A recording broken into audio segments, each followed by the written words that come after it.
Hello everyone, my name is Cameron. Welcome back to the channel, and today we're finally doing the NXT TakeOver War Games 2019, and then a little bit later today, Survivor Series 2019 reviews. Sorry, they've taken so long. We watched them on Monday. We actually managed to finish everything on Monday. We actually managed to fully watch TakeOver War Games, or SmackDown TakeOver War Games, and then Survivor Series, and then I think we even finished AEW on Monday. Before me and Jesse both got... No, we finished AEW last night. But finally, we're going to do the reviews. So, first and foremost, there was one match on the pre-show, Angel Garza versus Isaiah Swerve Scott. We had no predictions for this. This was added after the predictions video went up. Actually, it was added like right around the time of the predictions video, but neither of us had the time to do a prediction, because I had to get this recorded, the predictions up and recorded, so we could actually have it up before the pay-per-view. It was a fast-paced match. Both do the kneeling taunt of Garza's in front of each other, which I thought was really cool. It was announced that Mia Yim got attacked before this match happened. It was announced that Dakota Kai would be replacing her in the match. Apparently, going into War Games, there were a few injuries from the last few weeks, and it seems like Mia Yim, after that ladder match where she got busted open, was one of the injuries and got storyline taken out, but it seems like she's actually legitimately hurt and need to be replaced. Amazing powerbomb by Garza for a 2 count. Does an odd springboard off the ropes. Hits a Death Valley driver on the apron by Scott, followed by a double stomp. Angel Garza hits the wing clipper, wins the match. 10 out of 10. It's a great match. I loved it. Match number 2, the women's War Game match, which actually surprised me that I called it, that this was starting that one of the War Games matches would be starting the pay-per-view.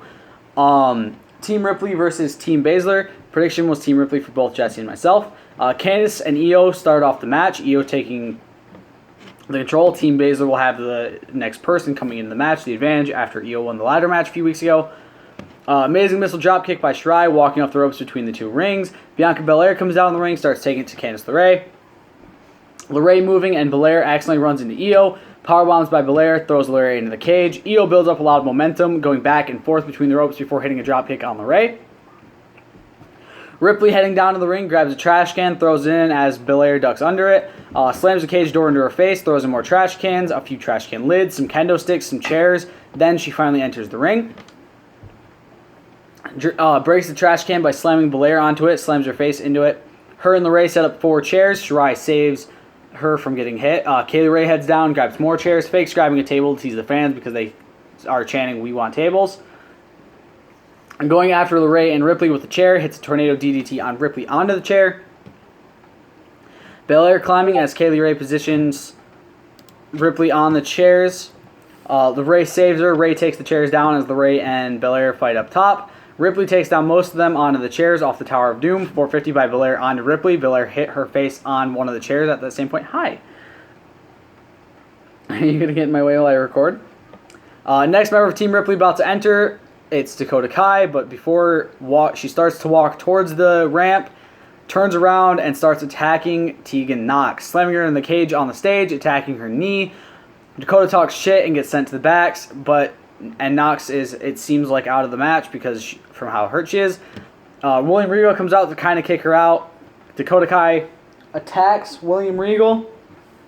Shayna starts laughing her ass off. Dakota attacks Tegan's leg more. Shayna starts entering the match. A permanent advantage as the refs check over Nox. Shayna laughs, looking over Nox. She walks down to the ring like a cocky bitch. Grabs the handcuffs. LeRae hits a DDT on Shirai and Ray. Handcuffs Ripley at Rhea as she attacks the hand. LeRae stops it. LeRae and Ripley attacking them as best they can. LeRae unloads with the garbage can lid. Rhea taking out Belair and then goes after Ray. And at this point, by the way, yes, it is confirmed that Tegan and Dakota are both out of this match. Dakota because she got just kind of brought to the back, and Tegan because she's too hurt. I mean, Rhea, you should have put her on your team from the start. It will probably be found out tonight on NXT that that Dakota attacked Mia. Rhea getting a submission on the ropes. Kirifu to clutch to LeRae on the other corner. Moonsault to Baszler by LeRae. Broken up by Belair with a trash can. Throws LeRae into Ripley. Gory bomb to LeRae. Shirai salt. Pin gets broken up by Ripley, slamming Ray into them. Attacking Ripley with the chair. With the hair. I thought I did a typo there, but no, it's legitimately attacking her with her hair. followed by LeRae attacking with the kendo stick. Shirai heads up to the top of the cage. LeRae follows her up with Ray going up. Poison Rana, Avalanche Poison Rana by LeRae taking Ray down. Broken up by Belair. Shirai salt from the top of the cage to LeRae and Belair. Ripley attacking Baszler with a chair, sets it up, setting up more with a trash can on top of the 2 chairs. Ray goes to dive into her. Ripley hits her out of midair with the trash can. Literally just swings the trash can, hits her out of midair. Ray goes to dive into her, I was about to reread that. Ripley fighting out of the Kirifuda and handcuffs herself to Baszler, which I actually said, watch her handcuff. I was like, you know, it'd be really funny if she just handcuffed herself to Baszler and won the match, and then literally later on in the night, that exact same thing happened. It was such a fucking shock. Handcuffs herself to Baszler, attacking with kicks, riptide through the chairs. Team Ripley wins 20 out of 10, 1-0 on predictions. Match number 3, the men's triple threat match for the number 1 contendership to the NXT Championship, who will face Adam Cole at Survivor Series. Damian Priest versus Pete Dunne versus Killian Dane. I predicted Pete Dunne. Jesse predicted Killian Dane. Dunne attacking the fingers of Dane. Priest takes Dunne down. Priest standing in the ring alone. Dane takes him down and Dunne after Dunne avoids a razor's edge. Michinoku driver on Dunne, slamming his leg on Priest's face. Killian slamming his own leg on Priest's face, I should specify. Dunne taking control, snap German suplex to Dane after landing on his feet after a release German suplex by Damian Priest. Hook. Hey. Hook. 1 sec. Dane goes to break it up. Fingers attacked by Dunne. They powerbomb him. Triple Enziguri to take them all down. Priest up and taking over control over Dunne and Dane. Razor's Edge onto the Spanish announce table. Tope Suicida taking down Priest. Cannonball to Priest by Dane, taking down the barricade. In which majority of what hit the barricade was Killian Dane's ass. Senton on to Priest. Massive Razor's Edge to Dane, taking Dane off of the second rope. Dunne breaks up the pin. Moonsault by Dunne, taking out Priest and Dane after a massive Tope con Hilo by Priest. Huge amount of chops to Priest. The Reckoning gets reversed. The pump handle gets reversed. Dunne reverses into a cross arm breaker. No rope breaks as Priest grabs his bottom rope because it's a triple threat match. Dane slams down on them, breaking it up. Dane takes down Priest with a big powerbomb for a 2 count. Tree of Woe to Dunne, throws Priest into him, hits a massive cannonball onto both of them. Vader bomb to Priest as Dunne brings us up after and hits a moonsault that we didn't get to see because they didn't get the camera set up in time to show it. Bitter end to Dane, but Priest breaks it up with a laying down a roundhouse kick, which looked really hilariously weird, and we couldn't tell if it was a roundhouse at first. Then we watched the replay, and we rewinded it to see it again and realized, oh, it is in fact a roundhouse, which was really cool to see. Frankensteiner sending Dunne into Dane, hits the Reckoning, but Dane breaks it up. Chop block by Dane, taking down Dunne after Dunne flips over Priest. Dane heads up top, Dunne stops him with an Enziguri. Priest heads up, but both Dunne and Dane attack his fingers. Superplex taking down Dane, bitter end to Priest. Dane breaks up with a senton. Senton onto Priest with Dunne on his back. Dunne picks the leg. 3 count. Dunne wins 11 out of 10. 2-0 for me, 1-1 for Jesse. Match number 4, we have the men's singles match, Finn Balor versus Matt Riddle. Prediction was Balor for both of us. Balor taking control, a much slower match than what me and Jesse both expected it to be. Balor hits a diving drop kick, catching himself on the ropes a bit by accident. Riddle going with very fast strikes, momentum shifting, hits the PK, the Broton for a 2 count. Caught with a kick while going for the forearms in the corner. Sling Blade gets reversed. Ankle lock by Riddle, but Balor reverses, kicking him in the face. Riddle then picks that ankle, kicks Balor's heel. Balor gets the rope. Riddle kicks him as he breaks the hold. German suplex reversed, but Balor's leg gives out before he can do anything. Then hits a big drop kick. Riddle with a big knee strike followed by a German suplex for a 2 count. Hits a ripcord knee. Powerbomb gets reversed and a double leg takedown. A double stomp. Sling Blade. A corner drop kick gets caught with a spear. Jackhammer for a 2 count, and Morrow call it the Bro Hammer, which from now on, every single time Matt Riddle uses it, I will call it the Bro Hammer because I love it. Give me 1 second. Bro Derek gets avoided, and Balor takes him down, hits the 1916, but Riddle kicks out. Bro to sleep, the floating Bro gets reversed. Corner drop kick, heads up top, coup de grace reverse. Bro Mission gets locked in. 1916 DDT, 3 count. Balor wins, 10 out of 10, 3-0 for me, 2-1 for Jesse. It was really weird to see him finish with the 1916. But it seems like they're kind of trying to move him into having the 1916 as a finisher rather than the coup de grace, which, okay. Match number 5, we have the men's War Games match. The Undisputed Era versus Team Ciampa. Prediction was the Undisputed Era for both Jesse and myself. There is still no fourth member of Team Ciampa at the start of the match. Just saying that now. Ciampa starting the match off, telling Cole to get his ass down there. Strong starts it instead of Cole, telling Adam to wait. Ciampa throws the crutch down for Strong, letting him take it. Strong throws the crutch over the cage. The Undisputed Era will have the advantage at the start after Adam Cole beat Dominic Dijakovac in the ladder match this past Wednesday. Ciampa in control at the start of the match, taking it to Strong in the corner, swearing at Strong and the rest of the Undisputed Era. Chops by Strong, big knee to Strong in the corner as he's bent over on the turnbuckle. Back and forth chops, gutbuster by Strong, avoiding the fairy tale ending. O'Reilly heading down, taking down Ciampa immediately, letting Strong recover as they start to double team him. Chops and kicks combo. Strong bouncing back and forth on the ropes with elbows to Ciampa as O'Reilly holds him still, something he would then do again during the match at Survivor Series, which I'll get to later on in the next video. Dijakovic comes down to the ring to even the odds. O'Reilly selling like the badass he is as Dijakovic starts taking it to him. Super kick to Strong, suplexing O'Reilly onto Strong afterwards.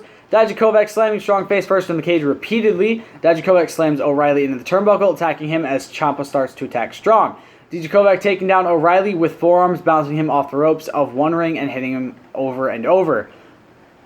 Bobby Fish comes down to the ring, going after Ciampa and Dijakovic right off the bat. Fish and O'Reilly double teaming Dijakovic, pendulum swing kick/suplex combo by Fish and O'Reilly. Attacks by the Undisputed Era, slamming him between their bodies and the cage, doing the same to Ciampa after.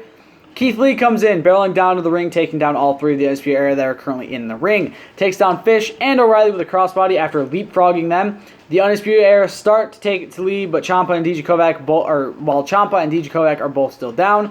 Ciampa comes to the rescue, keeping them off of Lee for the time being. Dijakovic starts taking it to the Undisputed Era. Both big men head into one side against Strong and O'Reilly. Fish trying to take out Lee with a sleeper. Very smart play right there. Cole heading down to the ring, the advantage starting up. Cole goes to get weapons, tables, gets slammed through a table set up on the barricade by Ciampa as he goes to get in the ring. So basically what was happening was Adam Cole went to go get into the ring after getting a bunch of tables, a bunch of chairs, and a bunch of other weapons. He had one set up on the barricade that me and Jesse were like, is that supposed to be there? Something wrong with the table or something like that? Ciampa goes out of the ring and then pushes him through it, sits down, and just watches for a minute before pulling him into the ring. Team Ciampa start stalking down the Undisputed Era, the match breaking down as all 7 of them go wild on each other. Team Ciampa keeping control, low blow to lead by Fish. The timer runs down and everyone's like, okay, is it going to be a 7-person War Games match with just the 4 and 3 for them? And then Kevin fucking Owens comes out as the 4th member of Team Ciampa. That's right. Kevin Owens' music hits, and he walked down. I swear to God, that pop was so loud. Now, he did actually post something on Twitter beforehand, kind of teasing it like he did back when NXT moved up to USA, or moved to the USA Network, where he kind of did the letters that the N, X, and T fall in the alphabet. But he did actually come down for this. It was really cool. Pop-up powerbomb to Fish, taking down the Undisputed Era with speed and precision. Does the suck it to Cole when Cole was like, hey, come on, man, join us. You know, he's like, hey, join us, you know. And then he did. He acted like he was going to, and he did suck it. It was really cool. Hits him with a stunner for a 2 count. I'll be right back. Lee and Dijakovic launch Strong from one ring into the other, right onto the rest of the Undisputed Era. Team Ciampa setting up tables as the Undisputed Era is down and out. Cole going after Owens. The Undisputed Era is starting to take control. Keith Lee takes down a bunch of people with a dive. O'Reilly dives down onto Lee's knee. Owens hits a swanton after Ciampa hits a move. I couldn't exactly tell what he hit. Getting a 2 count as Cole breaks it up. Strong stops the superplex, hits an avalanche Olympic slam, taking down, I believe it was Ciampa? I can't remember for sure. Double teaming Lee, Dijakovic breaks up the count. High-low taking down Dijakovic. O'Reilly gets sent into the cage by Owens. Owens taunting, asking if that hurt. Super kick to Owens. Panama Sunrise on the steel plating between the rings, killing Owens. Legitimately killing him. Strong and Fish attacking Ciampa, set him onto 2 setup tables, but he fights back, taking them down. O'Reilly gets caught with a sliding knee. Project Ciampa, kneeing Fish and Strong in the face in the cage repeatedly. Ciampa fights Cole off and sends him into the cage, kneeing his face into the cage. Cole gets set up in the corner. Ciampa climbs up. Cole fights him off. Ciampa fights off Canadian Destroyer off of the turnbuckle. Ciampa and Cole fighting on top of the cage. Dijakovic slams Strong through a table. O'Reilly avoids going through a table by getting a triangle armbar in. Dijakovic tries but can't do it, and then Owens hits a frog splash on O'Reilly through the table while he still has the triangle armbar in on Dijakovic. Lee powerbombs Fish through a table. Cole and Ciampa are still fighting up top. Ciampa takes Cole in his arms and hits an air raid siren from on top of the cage through the tables, landing on him for the 3 count. And it shows Britt Baker, like, in the crowd. It's like, just go to whoever looks the most concerned. And that's what happens. They showed Britt Baker, like... And Team Ciampa won, 20 out of 10. 3-1 for me, 2-2 for Jesse. Honestly, probably one of the best takeovers of the year. War Games is always my favorite event to watch for NXT takeovers, and this one was no different. I loved it. I got to give it a 10 out of 10 as the rating for the entire show. Some things seemed like they might have fallen flat, and a lot of things may have probably been done a little bit differently than what some people wanted, but for me, I really loved it. I enjoyed it. Everything about it was awesome, and Survivor Series was actually really good too. And we'll get to that one later today. So I hope you guys enjoyed this video. Let me know what you guys thought of NXT TakeOver War Games 2019 down in the comments below on Twitter and on Facebook. I'll see you guys next time. Stay golden. Peace.